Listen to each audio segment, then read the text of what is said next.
In this video, I'm going to be sharing with you a walkthrough of my main altar space as a folk, witch and magical practitioner. I'm going to be talking you through the tools that I utilise within my practice and some of the practices that might be involved at this altar space. So do get yourself a nice hot drink, settle back, relax and enjoy.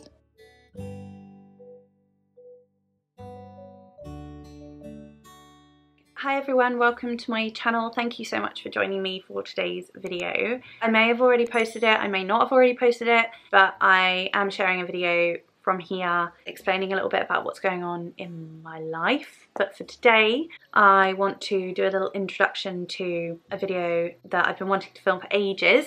It is an updated altar tour and it is my main altar space. It's just up here. It's a space that in my most recent altars video, which is the house tour video from last year, it was a mess because I was having some wardrobes put in this room over there. And so I did have a chest of drawers over there that had a ton of stuff on it, and in order to put the wardrobes in, we had to move that, and so then all the stuff ended up on this one. And so everything was all just all over the place. And so when you saw this altar, it just was a mess. There were just tarot decks and things piled on top of each other. So I wanted to share a sort of example of what it can look like at some certain point in the year, I guess. So I do change it up, and it changes organically throughout the season. So I switch it up every couple of weeks, really, move things around, clean it, things come off and things go on. So it's not really seasonal, but it doesn't change as much. So like I've had rose petals on there for about 5 weeks, but you know, they're probably not going to be there in another 5 weeks. So, you know, things might stay for longer than 2 weeks. I don't remove everything, is what I'm trying to say. It's a very fluid, organic, intuitive process. It's not really a Sabbath altar or anything like that. I don't really have a Sabbath altar because I don't really follow the Sabbaths like that. I do celebrate them, I mark them, because seasonally where I am in Devon in England, I feel them. I do go to circles and groups where that is commonly practiced, where these are celebrated, but it's very much like earth celebrations, and it's a lot about connecting to the earth and what are the plants and the animals doing at this time, and then what questions can we ask ourselves at that particular time, and what wisdom, what medicine can we glean from that, and how can we process what is happening for us in our lives at any one time, whatever Sabbath it is, to support ourselves. And it's a really, really beautiful and kind of co-created space. So I love that, and it feels very aligned with my folk witchy heart. So I am not really prescriptive about what I do on the Sabbaths at all, and I've said that in other videos, but that's kind of the nature of my practice. I would definitely call myself an intuitive practitioner, a folk witch, because I work in the land, as I've mentioned in previous videos, the land that I'm on, and I also consider my own genetic makeup, I consider my ancestry, and I try to incorporate folk magics into my practice from those. I work with a lot of what I find and what is naturally available to me, whilst also, yes, having some beautiful tools that I have purchased over the years. And I do express it a lot, but it is not necessary to have all of these tools and items. People can have a very powerful practice with very few items, or indeed no items at all. You can be the most powerful practitioner and have no tools at all, because your work is energetic and psychic, and that is beautiful. I do a lot of work in the dream world, I do a lot of work on the astral, I do a lot of work energetically, I do practice energetically, but I also like to utilise tools, and these are some of them. This is how the altar is at the moment, and I wanted to share it. So without further ado, I'm going to share with you the current state of my folk witchy altar, and I hope that you enjoy it. Okay, so I wanted to walk you through the altar space as it is now, and I'm going to be changing this before this goes live. So for those of you who wonder about that whole situation with showing your altar, that's how I kind of get around it. That was one of the topics that came up in the occult tea, and that is something that I talk about there a little bit. That's how I sort of work with sharing workings or my spaces. So I'm going to be switching this up a little bit. There's also a working that is continuing, that's ongoing, that I have moved off there momentarily because I don't want to share that right now. This video has been so kindly sponsored by Aura. I have been using Aura for over a year and a half now and absolutely loving the beautiful meditations, the visualizations, the mindfulness practices, all kinds of different content that you can tap into. So Aura is an award-winning app for mental wellness and sleep with over 5 million users. Aura partners with hundreds of experts globally and provides a highly personalized all-in-one library for mental wellness.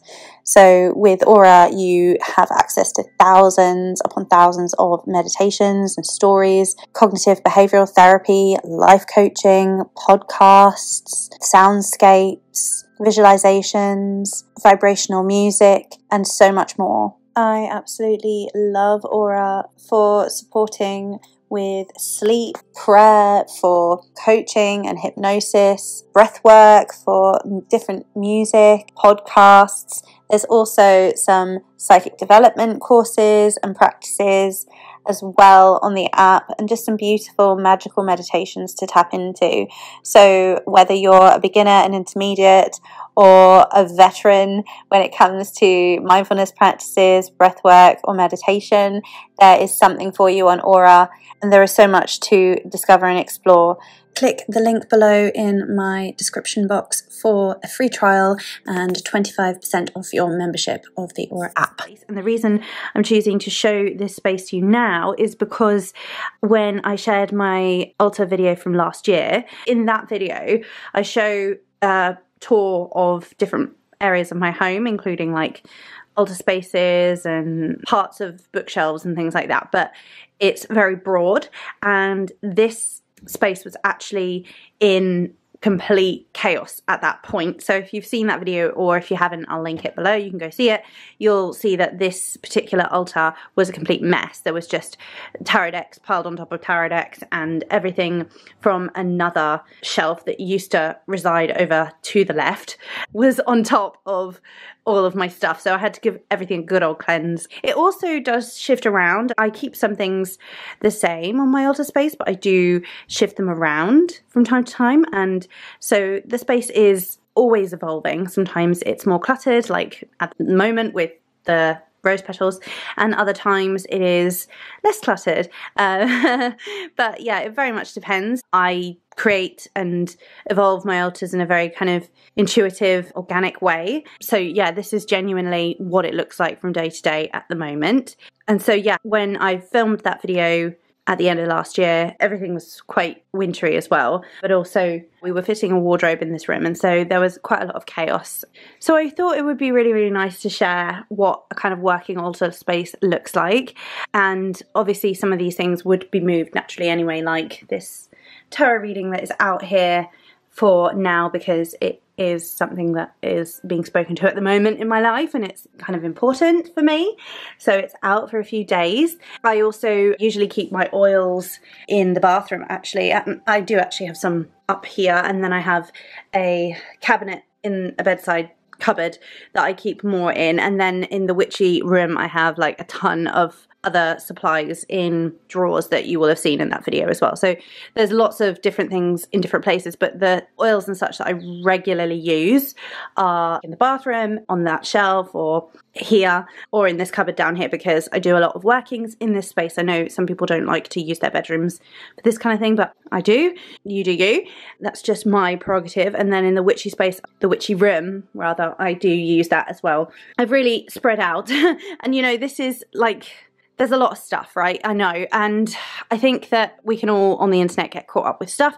This has been a practice I've been building for a long time. You know, I've had things since I was a lot younger, and then things I've accumulated over time. So no one is necessarily supposed to have any number of tools or tarot decks or equipment or anything. Like, you can do magic with your energy and with yourself, and that is something I speak to a lot in my videos, and I really, really believe it. And I spoke to it in the folk witches tools video that I filmed in February of this year and only recently uploaded, and that is still the case. I think, you know, I do have tools and I'm really, really grateful and privileged and blessed that I have those tools, but if I didn't, I would still be working energetic magic, and I would still be, you know, collecting treasures like seashells and rocks and natural wands and such. So, you know, I wouldn't necessarily have the aura quartz, but I would still have certain pieces, especially like the botanicals and such. So,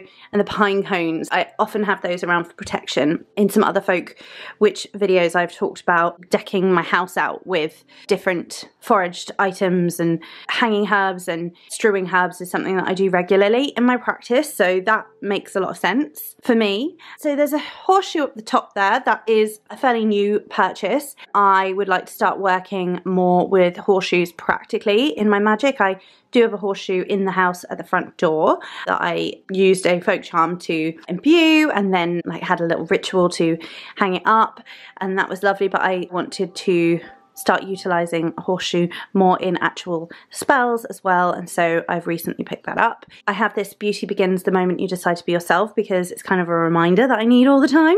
I was listening to Esoterica, and Mavis Lynn did an interview the other day, and they said, yeah, never apologize for being yourself. And I often feel like I have to apologize for being myself, either for being goofy or for being silly, and sometimes I speak too fast because I've got to fill the silence, and it's just, yeah, I'm just like, sometimes I just cringe over my awkwardness, and yeah, I think that remembering that is kind of really important for me. And also I do Glamour Magick here occasionally as well as in the bathroom, and so there's sort of a little bit of a glamour space altar going on in the bathroom as well, and this rose quartz point does come in here and then it goes in the bathroom. It sort of moves around, and there's a lot of shells, a lot of roses, a lot of rose petals. It's that kind of vibe, and yeah, really evoking that kind of love witch sort of aesthetic as well. And it's very Aphrodite, really. I've never worked with Aphrodite or Venus as a deity. There was a long time I was trying to connect with Freya, and instead Morrigan just kept coming through, and Hecate actually, and so that didn't really work out so well for me. But I do love that energy, but I've never tried to work with one of those deities because Morrigan and Lilith keep me busy enough for sure. I'm massively digressing. So I do have some white sage here. This was gifted to me, so I am using it, but I would never purchase that, and I would signpoint others to other places. But generally I make my own. This is just one that I was gifted, so I'm using it at the moment. I do actually have some older ones in here, some like really badly wrapped ones that are now falling apart because I've used them so much, and then some other bits that were foraged. I was going to do a spell the other day, so this is out, but then I didn't end up doing it on the day, so potentially another time. This is a wand that I made. It was like a athame type thing, not traditional of course, but it was something I was gifted by Manuela from Place of Stillness. So that's there. There's this other beautiful like driftwood wand, and just, yeah, bits. And then dried rose, of course, and just an incense holder because I have a bigger one on my Lilith altar, but if I want incense over here. So then jewellery, of course, then I can imbue intentions. I've got Lilith's sigil here because it doesn't really fit on her altar, and I do figure like her essence is all around, really. Obviously the selenite for cleansing. There's a little mirror plate down there that I do like to utilise occasionally if I need to. I've got lots of rings of power. My common prayer book, this is the Psalms that I refer to. This was my grandma's book, my paternal grandmother's book, so I use that a lot. I've got obviously an oil burner here. This was from Glastonbury, from Starchild. I've got some rose petals at the top that are just sort of melting away with the soy wax that I've popped in the top. I always get this build up on the side, and I guess it's because it's soy, I think, because I have like cleaned it out and I always get this build up, but I don't think other people do. I have some rosaries here. This was gifted to me, and this wooden one was gifted to me by Manuela as well, Place of Stillness. This is a little key ring that I got from Longleat when we went for my son's birthday in August last year, and I got it because I'm a Leo and it spoke to me, and I thought it kind of reminds me of courage, cœur, from the heart, evoking that. This is kind of sad now, but it was an ivy crown, and then this is like a really bad bitch kind of Halloween item, but it's not really a Halloween item, but I don't think they're real crystals, unfortunately, but I put that on if I need to feel powerful and like a priestess of Lilith. And same with these are like little demoness horns, I guess. Then some more little crystals, hagstone. This isn't exactly a hagstone, but there are some holes in it and I liked it. And then we've got these little crystal hearts. One of these is my son's and he gifted it to my hubby for Father's Day, which was pretty cute. So it's there for now, but I'll give it back to him. Just got some planetary sigils there to work with and a Anglo-Saxon rune, my protection oil that I made, and these are just bits that again sometimes I work with. I've got a crow feather, there are tons more up there which you'll see, which are the Morrigans. Another beautiful hagstone, which I love, it's stunning. And I love this, it's like a little piece of bark. It was dried, so I love that as a little plate, offering plate. I've got a little offering plate here that came with the Holy Witch, was the witch's box, you know, when they were doing boxes, and so that's just nice to have little offerings there. And I got this recently, Amazonite. It was for something particular.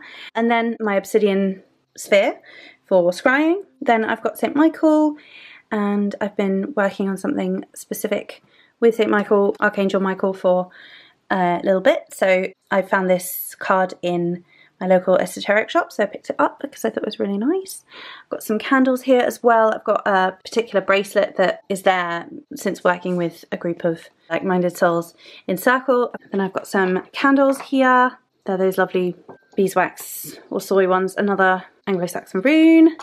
That is about it. I will do a dedicated video for my bookcases, which are expanding all the time and ever rapidly. It's scary. And I've got some decks there. Things are messy because things need to be put away. I will show you this. I do have some CBD. Whoops, losing my cards. So this is CBD if I ever need to breathe and calm. I mean, I don't usually go to this. It's just some panicking type thing. Also really good for the chronic pain. I also realised that I didn't tell you what this print is. This is a Lush print and I can't remember the artist's name. See, is it? No, it's not signed.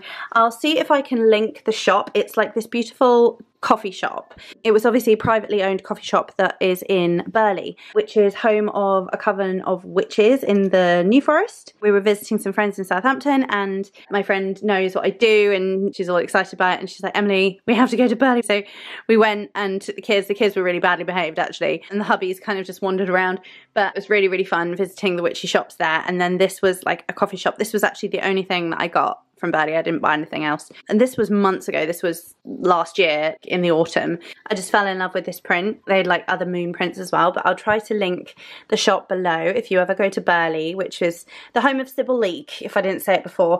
And yeah, Coven of Witches is the famous shop. There's actually an Instagram post from like the week after that I went. Actually, maybe I posted it on the Sunday. I'm not sure. But we went on the Sunday and there is a little post of the shop on my Instagram, but I didn't, it was such a quick pit stop visit that we didn't really take any other photos, but it was really cool to visit that place.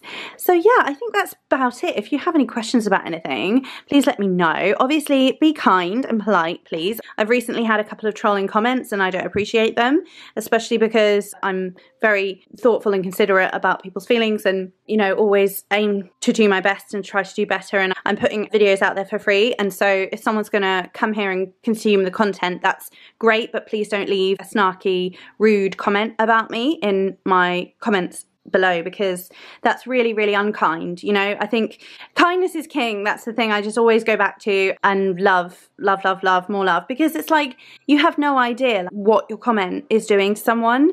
I do have complex mental health conditions. I'm living with chronic pain. I have a job, I have 2 children, and I'm doing this in my spare time because I love it. Please be considerate. Even if you don't like me, you don't have to watch. If you are going to hate watch, go ahead and do that. If you're sending any negative energy, that is not going to come anywhere near me. But, you know, if you're going to actually take the time to write a comment, please just let it be something kind at least. Anyone who's been here for any length of time will know that I can absolutely accept and will ask for, in some cases, constructive feedback and criticism, because I think it's really important. I think we can all improve and learn and grow, and that's what I always endeavour to do. But, you know, I'm giving of my time, giving of my energy and my love, and I really do genuinely send love and blessings to everyone who watches, even those who are unkind and cruel to me. I do. And so please just take that with you, if nothing else, from today. Please be kind to your content creators. And if you have made it to the end of the video, please leave me a little rose emoji, because that's like my favourite thing in the world. Please like, comment, share with anyone who you think will also enjoy. I'd love to hear about your altar and like anything that's similar, or if you have any questions, or tell me about your altar space, or if you'd like to share images with me, you can DM them to me or tag me in them on Instagram or whatever. I'd love to see. And yeah, just take care of yourself. It's a really, really scary and sad and tragic time in human history, and I've spoken to this a lot on my channel already. There's a lot of content there. My channel is definitely getting some hits from the algorithm, or rather not hits from the algorithm, and also this is my channel, so I will talk about things from my own experience, and that's just the nature of having a YouTube channel. That is what it's about. So if you don't like that, you can go somewhere else. And for everyone else, that's like 99.9% of you, thank you so much for being here and for watching and for sharing and liking and subscribing and commenting and just appreciating and sending positive energy, because we need more of you, more of that. So thank you so much again. I hope that you enjoyed seeing that. If you have any questions about anything, please let me know. Do leave me a comment, let me know what your altar is looking like, what your practice is looking like. I'd love to hear. Do leave me a little flower emoji if you made it to the end. If you'd like to subscribe, please do. Share, like, comment, subscribe, all of the things. And if you'd like to support me, there's Patreon, and there's also my Instagram and my old TikTok page, and there's a buy me a coffee page and a direct PayPal link as well if you do want to support me further.